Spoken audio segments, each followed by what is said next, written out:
रामू एक बेहद मेहनती और ईमानदार किसान था। उसके पास एक बूढ़ा बैल नंदू था, जो उसके संघर्ष में हमेशा उसका साथ देता, और उसकी पत्नी निधि और माँ हेमलता के साथ रहता था। लेकिन उसकी किस्मत उसका कभी साथ नहीं देती। हर बार कुछ ऐसा हो जाता जिससे वह बुरी तरह टूट जाता था। अरे सुनती हो भाग्यवान, मैं खेत जा रहा हूँ। नंदू को भी साथ ले जा रहा हूँ। शायद देर हो जाए लौटने में। माँ को दवाई टाइम पर दे देना, भूखी मत रहने देना। अरे दे दूंगी जी, लेकिन कब तक ऐसे चलेगा? हर रोज की यही कहानी, सुबह से शाम खेत और घर में खाली बर्तन। जानता हूँ निधि, पर क्या करूँ? जब हाथ खाली हो और जेब में कुछ न हो, तो आदमी को बस मेहनत का सहारा रह जाता है। मेहनत से घर नहीं चलता जी। दवाई, अनाज और माँ की देखभाल, इन सब के लिए पैसा चाहिए। अगर किस्मत से लड़ना ही था तो कोई और रास्ता भी तो देख लेते। अरे बहू, रामू पर मत बिगड़ो। वो जो भी कुछ कर रहा है हमारे लिए ही तो कर रहा है। मैं जानती हूँ हालात बुरे हैं, पर बेटा बुरा नहीं। थोड़ा सब्र रखो, अंधेरे के बाद सुबह जरूर होती है बेटा। माँ जी, मैं रामू से नाराज नहीं हूँ। मैं उस किस्मत से नाराज हूँ जो बार बार हमें तोड़ देती है, जो हर उम्मीद जगाकर उसे रौंद देती है। निधि तुम फिक्र मत करो। इस बार मैं कुछ अलग करूँगा, कुछ ऐसा जिससे हमारी जिंदगी में थोड़ी तो राहत आ सके। मैं हार मानने वालों में से नहीं हूँ। रामू बाहर निकलता है, बैल नंदू को लेकर खेत की ओर बढ़ता है और रास्ते में देखता है कि आसपास के सारे खेतों में सब्जियां लहरा रही थीं। लोग अपने खेतों में व्यस्त थे। वो रुककर इधर उधर देखता है और मन ही मन सोचता है। हर तरफ हरी भरी सब्जियां। लगता है सबने सब्जी की खेती शुरू कर दी है। शायद यही वक्त की मांग है। मैं भी इस बार वही करूंगा। अनाज नहीं, अब सब्जियों की खेती करूंगा जिससे अच्छी कमाई हो। चल भाई नंदू, आज तो हमें अपनी जान लगा देनी है। अगर इस बार भी फसल नहीं हुई तो निधि तो मुझे जिंदा खा जाएगी। और तू तो जानता है हमारी किस्मत पहले ही रूठी हुई है।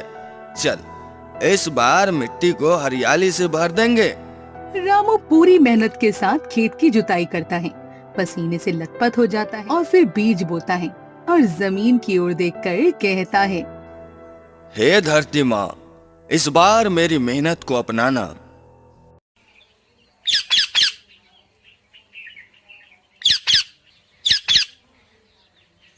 कुछ महीनों के बाद खेत में हरियाली छा चुकी है।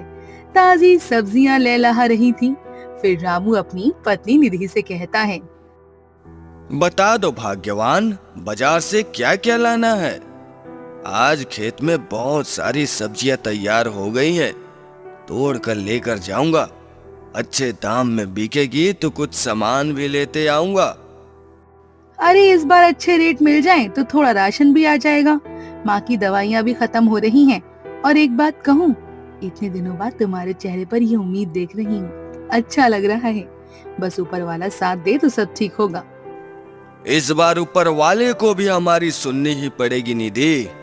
आज तो मन में सोच रखा है, सब्जियां जैसे ही बिकेंगी तेरे लिए एक सुंदर सी साड़ी जरूर लाऊंगा, नीली वाली, वही जो तुझे पसंद है। तू जब पहनेगी ना तो सारी थकान दूर हो जाएगी मेरी। रामू खेत की तरफ चला जाता है, फसलों को देखकर खुश होता है। वाह, ये देखो तो, सब्जियां जैसे मुस्कुरा रही है। मेहनत रंग लाई है। भगवान, आज बाजार में सिर्फ अच्छे दाम मिल जाए। रामू सब्जियां तोड़ता है और बाजार की ओर निकल पड़ता है। आज का दिन कुछ और ही होगा। मन कह रहा है कि इस बार सब बदल जाएगा। इतनी ताजी साफ सुथरी सब्जियां, देखना भीड़ लग जाएगी मेरी दुकान पर। बाजार में पहुंचकर रामू सब्जियां सजाता है और जोर जोर से आवाज लगाता है। आ जाइए भाई साहब, आ जाइए। रामू की ताजी ताजी हरी हरी सब्जियां एक बार लोगे बार बार आओगे। बिना दवा के सेहतमंद बना दे ऐसी सब्जियां। टमाटर ऐसे हैं कि जैसे अभी अभी तोड़े हो। भिंडी जैसी नर्म की चाकू भी शर्मा जाए। 1 घंटा बीतता है पर कोई ग्राहक नहीं आता। रामू की आवाज धीमी होती जाती है। आज क्या हो गया है बाजार को? कहीं कोई रुक नहीं रहा, कोई देख भी नहीं रहा हमारी तरफ। रामू चारों तरफ नजर दौड़ाता है। चारों तरफ सब्जियों की भरमार थी। ओह, तो ये बात है। पूरे गांव में शायद सबने यही सोचा होगा, सब्जियों की खेती में मुनाफा है। अब हर तरफ सिर्फ टोकरी ही टोकरी है, पर खरीदार वो तो चंद गिने चुने ही हैं। कुछ ग्राहक पास से गुजरते हैं। एक ग्राहक थोड़ा रुकता है और सब्जियां घूरता है। कितने रुपए किलो है टमाटर? 25 रुपए किलो है भाई। अरे भाई, ये तो वैसे ही टमाटर है जो मार्केट में भरे पड़े हैं। 10 रुपए किलो से ज्यादा नहीं दूंगा। भाई साहब, बहुत मेहनत लगी है इसमें। बारिश धूप सब झेला है। 20 रुपए किलो सही रहेगा। 10 रुपए ही दूंगा, नहीं तो रख लो अपने टमाटर। भगवान, इतनी मेहनत के बाद भी टमाटर सिर्फ 10 रुपए किलो। अब क्या होगा? कर्जदार को पैसे भी देने हैं। ये तो बस मिट्टी का मोल मिला है। ऐसे ही सारी सब्जियां सस्ते दामों में बिकती हैं। फिर रामू थोड़े पैसे माँ की दवाई लेकर घर लौटता है। घर आते ही देखता है कि निधि दरवाजे पर इंतजार कर रही थी। आ गए जी। अब बोलिए, सब्जी ठीक ठाक बिकी? आज तो सुबह सुबह बहुत खुश थे, अच्छा रेट मिला है ना? बिके तो, पर जैसे दाम मिले हैं ना, उससे अच्छा होता खेत में ही सड़ जाते। पूछ मत निधि, हर तरफ बस सब्जियां ही सब्जियां थी। बाजार में हर कोई बेचने आया था, पर खरीदने वाला कोई नहीं। लगता है जैसे सारे गांव वालों ने एक ही सपना देख लिया हो। और माँ जी की दवाई? नहीं ला सका निधि, पैसे ही नहीं बचे। सोचा था इस बार सब कुछ ले आऊंगा, राशन, दवा, तेरे लिए साड़ी भी। पर बाजार ने फिर वही करवाया जो हर बार करता है। तोड़ा बहुत अंदर तक। इतने कम पैसे हुए कि या तो राशन लेता या जमींदार का हिसाब चुकाता। तभी जमींदार आता है। अरे रामू, बहुत दिन हो गए, पैसा अब तक नहीं आया। अब की बार नहीं मिला तो अगली बार ब्याज समेत 2 गुना लूंगा, समझे? जी सेठ जी, ये लीजिए। आज तो सब्जी बिके, सब यही है। बाकी अगले महीने दे दूंगा। थोड़ा वक्त दे दीजिए। चलो ठीक है, ब्याज का हिस्सा आया है, बाकी अगली बार आऊंगा और तब बहाने नहीं सुनूंगा। जमींदार चला जाता है। रामू वहीं बैठा रह जाता है। कुछ बचा? कुछ नहीं, सारे पैसे ब्याज में चले गए। माँ की दवाई कैसे आएगी पता नहीं, बस हिम्मत टूट रही है अब निधि। अच्छा, बात में करेंगे। पहले आइए, कुछ खा लीजिए। माँ जी ने भी कुछ नहीं खाया है, आपका ही इंतजार कर रही थी। क्या बनाई हो? थोड़े से चावल थे, सोचा वही खिचड़ी बना दूं। गरम है अभी, चलिए आपको और माँ जी को दे दूं। नहीं निधि, तुम खा लो, मैं रास्ते में खा कर आया हूँ, अभी भूख नहीं है। रास्ते में क्या खाकर आए हो आप? एक जगह मंदिर के पास प्रसाद बांटा जा रहा था, वहीं खा लिया। पेट भर गया है मेरा, सच में भूख नहीं है। निधि चुप हो जाती है, उसकी आंखें नम हैं, लेकिन वो कुछ नहीं कहती। उसी समय माँ हेमलता अंदर से आवाज लगाती है। बेटा परेशान मत हो, भगवान मेहनत वालों की परीक्षा जरूर लेते हैं, पर जब इनाम देते हैं तो सब दुख भुला देते हैं। तो फिक्र मत कर, एक दिन हमारी किस्मत भी जरूर बदलेगी बेटा। कुछ नहीं माँ, मैं ठीक हूँ। जो थोड़े बहुत पैसे बचे थे उनसे तुम्हारी दवाई ले आया हूँ। तूने मेरे लिए दवाई ली, फिर बहू से झूठ क्यों कहा? अगर कह देता तो वो खुद भूखी रहती, तुम जानती हो माँ, निधि कुछ कहे बिना सह लेती है, पर मैं उसकी आंखों में दर्द नहीं देख सकता। उसने कुछ भी खाया हो या नहीं, वो पहले तुम्हारा ख्याल रखेगी और मुझे ये नहीं मंजूर। निधि खाना ले आती है, हेमलता को परोसती है, फिर खुद भी थोड़ा सा खा लेती है। रामू सिर्फ पानी पीता है और कोने में लेट जाता है। कब तक चलेगा ये सिलसिला? पर नहीं, हार नहीं मानूंगा। कल फिर से कोशिश करूंगा। शायद अब गेहूं की खेती में कोई राह निकले।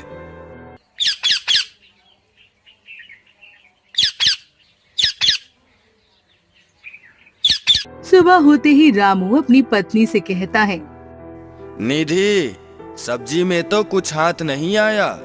सोच रहा हूँ इस बार गेहूं की फसल ही लगा कर देखूं, शायद उसमें कुछ पैसे आ जाए। खाली सपनों से कुछ नहीं होता जी। बोल तो रहे हो गेहूं बोओगे, पर बीज और खाद कहाँ से लाओगे? पर भाग्यवान, खाली हाथ बैठने से तो कुछ नहीं होगा। देखो बंसीलाल को, हमारे जैसे ही हालात हैं उसके भी, पर वो हार नहीं मानता। हर नामुमकिन कोशिश कर रहा है वो। मैं भी कोशिश करना चाहता हूँ, क्योंकि चाहे कुछ करो या ना करो, जमींदार का ब्याज तो बढ़ता ही जा रहा है, और ऊपर से ये घर का खर्चा, वो तो रुकने का नाम ही नहीं लेता। ठीक है, पर पैसे कहाँ हैं हमारे पास? बीज और खाद यूं ही थोड़ी मिलते हैं, उसमें तो बहुत खर्चा लगता है, और उधार का बोझ पहले ही अपने सर पर है। अब बताओ इतने पैसे कहाँ से आएंगे? तभी रामू की माँ हेमलता भीतर आती है। बेटा, मेरे पास कुछ पुराने जेवर हैं, तेरे पिताजी की दी हुई आखिरी निशानी। अगर तू उससे खेत लहला उठे तो अच्छी बात है। नहीं माँ, वो पिताजी की याद है, मैं कैसे उसे बेच दूं? अरे यादें पेट नहीं भरती बेटा, जेवरों का असली काम बुरे वक्त में साथ देना होता है। ले जा और एक बार फिर कोशिश कर। ठीक है माँ जी, सही कहती हैं। अब मैं अभी लाती हूँ जेवर, पर वादा करो रामू, अगर ये आखिरी मौका है तो पूरी जान लगा देना। वादा है निधि, इस बार पूरी कोशिश करूंगा। रामू माँ के जेवर बेचकर लौटता है और बीज और खाद लेकर घर की ओर जाता है। उसके साथ उसका बैल नंदू भी था।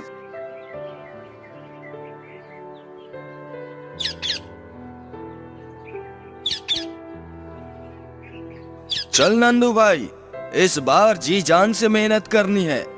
खेत हरा भरा हुआ तो तुझे भी पेट भर भोजन मिलेगी, और मुझे भी थोड़ी चैन की नींद। तू मेरा साथी है नंदू, चल शुरू करें।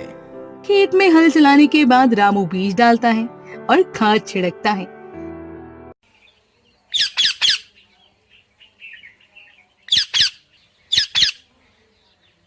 ऐसे ही 2 महीने बीत जाते हैं। खेत में हरे भरे पौधे निकल आते हैं, जिसे देखकर रामू बहुत खुश होता है। अरे वाह, कितने सुंदर लग रहे हो तुम। लगता है इस बार किस्मत पलटेगी।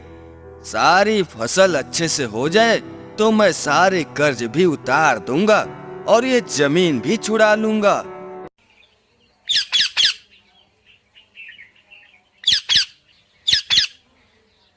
ऐसे ही 1 महीना और बीत जाता है, पर बारिश की एक बूंद भी नहीं पड़ती, जिससे सारे खेत के पौधे मुरझाने लगते हैं।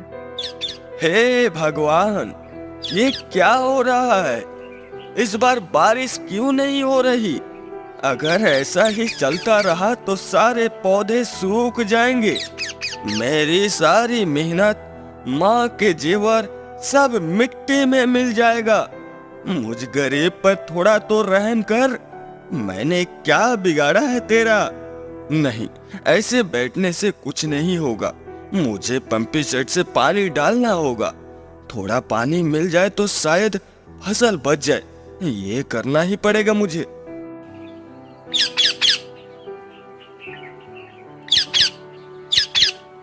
जैसे ही वो घर से निकलने की कोशिश करता है, चक्कर खाकर गिर पड़ता है।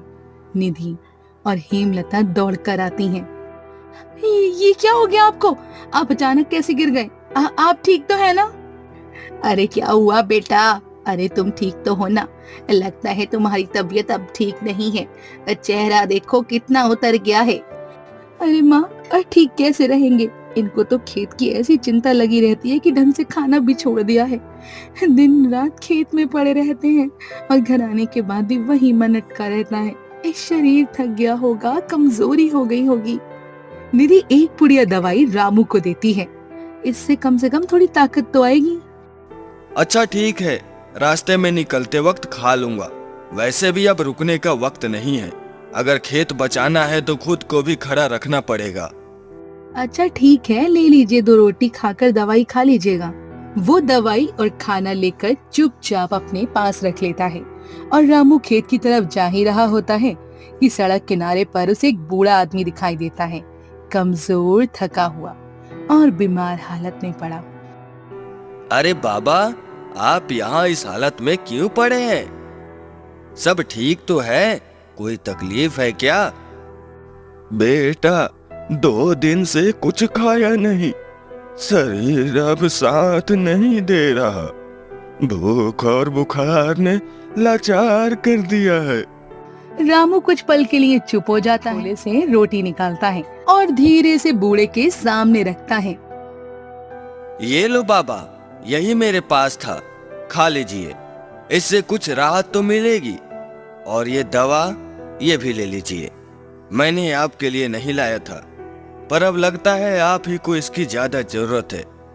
भगवान ने मुझे आज आपके काम के लिए ही भेजा है शायद। पर बेटा, ये तो तुम्हारे खाने और दवा की चीजें लग रही है। तुम ये मुझे क्यों दे रहे हो? तुम्हारा चेहरा भी बता रहा है कि तुम खुद भूखे हो और तबीयत भी ठीक नहीं लग रही। नहीं बाबा, मैं बिल्कुल ठीक हूँ। जवान शरीर है, थोड़ा सह लूंगा। लेकिन आप तो बूढ़े हो, कमजोर हो। आपके लिए ये जरूरी है। अगर मेरा थोड़ा त्याग आपकी जान बचा दे तो समझो भगवान ने मुझे सही राह दिखाई है। बेटा, तू भगवान जैसा मिला। तेरी ये मदद मैं कभी नहीं भूलूंगा। रामू मुस्कुराता है, लेकिन मन में चिंता छुपी होती है। दवा और खाना चला गया, पर कम से कम किसी की जान तो बची। अब पंपी सेट वाले से ही कुछ बात करनी होगी। खेत भी बचाना है और इंसानियत भी। रामू गांव के पंपी सेट वाले के पास जाता है। सेठ जी, थोड़ा पानी दे दो, मेरी फसल सूख रही है। पानी चाहिए? पैसे निकालो, और वो भी ढेर सारे। मुफ्त में नहीं मिलेगा, पूरे 100 रुपए घंटा लूंगा। सेठ जी, मेरे पास अब कुछ नहीं बचा। माँ के जेवर बेच दिए। बस थोड़ी रहम कर दो, मेरी फसल बचा लो, फिर मैं फसल बेचकर आपके पैसे दे दूंगा। अगर तुम्हारी फसल काटने से पहले ही खराब हो जाए तो फिर तो तुम मुझे पैसे नहीं दोगे ना। रहम का धंधा नहीं करता मैं। निकलो यहाँ से। रामू फिर उदास होकर घर जा ही रहा होता है कि रास्ते में उसे कुएं पे नजर पड़ जाती है।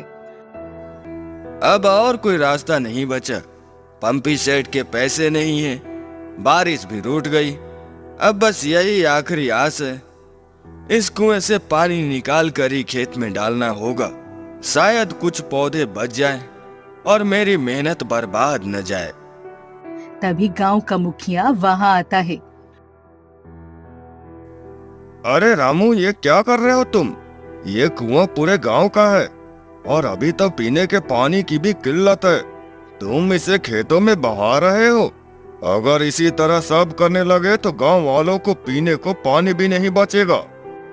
मुखिया जी, अगर पानी नहीं दिया तो फसल सूख जाएगी। मेरे पास और कोई रास्ता नहीं है। मैं तो बस किसी तरह अपनी फसल बचाने की कोशिश कर रहा हूँ। अगर यह फसल भी चली गई तो हम सब कहीं के नहीं रहेंगे। तुम्हारी फसल बचे या ना बचे, गांव वालों को तो पीने को पानी चाहिए। पानी बंद कर दे, मैं और कुछ नहीं सुनना चाहता हूँ। फिर मुखिया वहां से चला जाता है। रामू वहीं बैठ थक जाता है और थककर आसमान की ओर देखते हुए कहता है, हे भगवान, तू कब तक हमारी परीक्षा लेगा? हम गरीबों के लिए तो जैसे हर राह बंद है। क्या मेहनत करने वालों की किस्मत में सिर्फ आंसू ही लिखे हैं। दिन बीतते हैं, पौधे सूख जाते हैं, कुछ जो बचे थे उसमें कीड़े लग जाते हैं। अब ये भी जो थोड़ा बहुत पौधे बचे थे उन्हें कीड़े चट कर जाएंगे। क्या कोई उम्मीद भी नहीं बची अब। हे भगवान, क्या सच में मेरी मेहनत का कोई मोल नहीं। उदासी से भरे कदमों से लौट रहा होता है रामू। तभी उसकी नजर रास्ते के किनारे पर किसी पर पड़ती है। अरे ये तो जमींदार साहब, क्या हुआ इन्हें? ओ कोई है? कोई है क्या उधर? जमींदार साहब, होश में आइए। ये भगवान, ये तो बेहोश है। सांसें चल रही है पर हालत ठीक नहीं लग रही। अब चाहे मेरी जान ही क्यों न चली जाए, लेकिन इन्हें वक्त पर वैद्य जी के यहाँ पहुँचाना ही होगा। कुछ ही देर में रामू वैद्य के पास पहुंचता है और फिर वैद्य जमींदार की जांच करता है।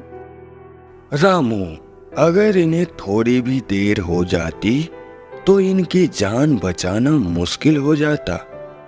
तुम सही वक्त पर इन्हें यहाँ ले आए, इनकी जान बच गई है। रामू जमीन पर बैठ जाता है थककर, पसीने से भीगा लेकिन आंखों में राहत थी। कुछ देर बाद जमींदार होश में आते हैं। मैं कहाँ हूँ? जमींदार साहब, अगर रामू आपको समय पर नहीं लाता तो आप मर गए होते। इसने आपको अपनी पीठ पर लाद कर यहाँ तक पहुंचाया है, जिस वजह से मैं आपको बचा पाया हूँ।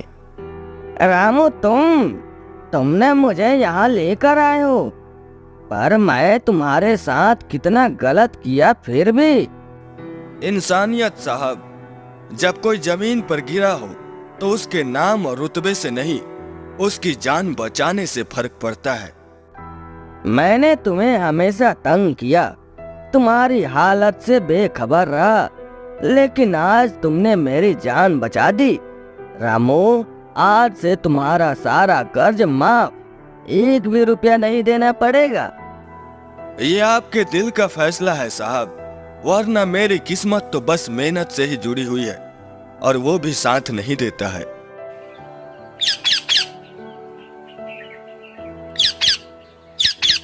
कुछ दिनों के बाद घने बादल उमड़ते हैं, बारिश होती है। रामू खेत की ओर दौड़ता है। हे भगवान, आखिर बारिश हुई, मेरी मेहनत बेकार नहीं गई। अब जो बचे हैं गेहूं की फसल वह हो जाएगी और जमींदार साहब ने कर्ज भी माफ कर दिया है, तो हमारे अच्छे दिन आएंगे। वो खेत में पहुंचता है, लेकिन जैसे ही नजर पड़ती है वो ठिठक जाता है। ये क्या? ये गेहूं के पौधे कहाँ गए? ये तो सोना है और ये हीरे मोती। अरे मैं सपना तो नहीं देख रहा हूँ। तभी पीछे से एक धीमी और जानी पहचानी आवाज आती है। रामू बेटा। बाबा, आप यहाँ? आप तो उस दिन जो प्रेम और दया के बीज बोता है बेटा, उसके खेतों में चमत्कार उगते हैं।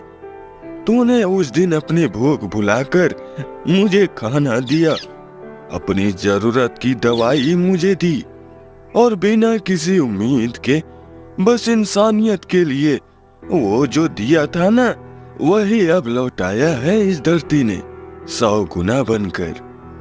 बाबा, मैंने तो कुछ खास नहीं किया था, बस एक जरूरतमंद की मदद की थी। यही सबसे बड़ा खास होता है बेटा। जितनी मेहनत तूने की, जितनी ईमानदारी से जिया, वो इस धरती ने देखा, ऊपर वाले ने सुना। अब यही तेरा इनाम है। आप कौन है बाबा? सच सच बताइए, आप साधारण इंसान नहीं लगते। मैं कौन हूँ ये जरूरी नहीं, जरूरी है वो भावना जिसे तूने जिया, वो रास्ता जो तूने चुना। अब तो खुश रह बेटा, तेरी तकदीर अब तुझे कभी नहीं रुलाएगी। बूढ़ा व्यक्ति धीरे धीरे रोशनी में विलीन हो जाता है। नेकी कभी बेकार नहीं जाती। ये धरती ये आसमान सब देखते हैं। आज यकीन हो गया।